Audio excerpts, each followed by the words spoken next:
என் பிள்ளைகளை பார்க்க விடல ஆட்கொள்ளும் மூலம் நான் போட்டிருக்கேன். பார்க்க விட்டால் நான் ஏன் போட போகிறேன்? எப்பவுமே போன வருஷம் பார்த்து வச்சுக்கிட்டு என்ன இளைய பொண்ணு வந்து உண்மை கண்டறிய குழு போன உடனே நீங்கள் தான் உண்மை அனுப்பிச்சிருப்பங்க, நான் சாவதான் உண்ணாவிரதம் இருக்க போகிறேன், நீங்கள் ப்ரெஸ்ஸை கூப்பிட்டு பொது மன்னிப்பு கேட்டால் தான் நான் பச்சை தண்ணி குடிப்பேன் அப்படி என்ன சொல்கிறீங்கன்னு மூத்த பொண்ணு என்ன மிரட்டுது. இது ஈஸா சொன்னனால தான் உங்கள்கிட்ட பேசுகிறேன், இல்லாட்டி நான் பேசவே மாட்டேன் அப்படின்னு அந்த வார்த்தையும் சொல்லுது. மறுநாள் அதுக்கு ஒன்றும் சொல்லலை. என்ன முடிவு எடுத்துருக்கீங்க, பிள்ளைய பச்சை தண்ணி கொடுக்காம சாகட்டுமா அப்படின்னு சொல்லி மூத்த பொண்ணு கேட்குது. நானும் சாக போகிறேன், பிள்ளைய பச்சை தண்ணி கொடுக்காட்ட நான் ஏன் குடிக்கணும்? நானும் அந்த முடிவு எடுத்துட்டேன். அப்போ எடுக்காதங்க, நாங்கள் என்ன செய்யணும் முடிவு பண்ணுறோம். இன்றைக்கு வரைக்கும் இளைய பிள்ளையை பார்க்க முடியல. போன வருஷம் பார்த்து மூத்த பொண்ணு தான் பார்த்துருக்கேன். இளைய பொண்ணை 1.5 வருஷமாக பார்க்க விடாமல் பண்ணியிருக்காங்க. அதான் தற்கொலை பண்ண போகிறேன்.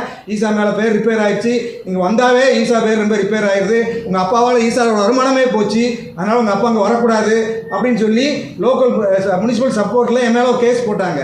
3 வருஷம் கேஸ் நடந்தது. என்ன சொல்லி கேட்டிருக்காங்கன்னா, எங்கள் அப்பா ஈசாவுக்கு வந்தால் ஈசாவோட பேரில் ரிப்பேர் ஆகிடுது, வர்ற கூட்டம்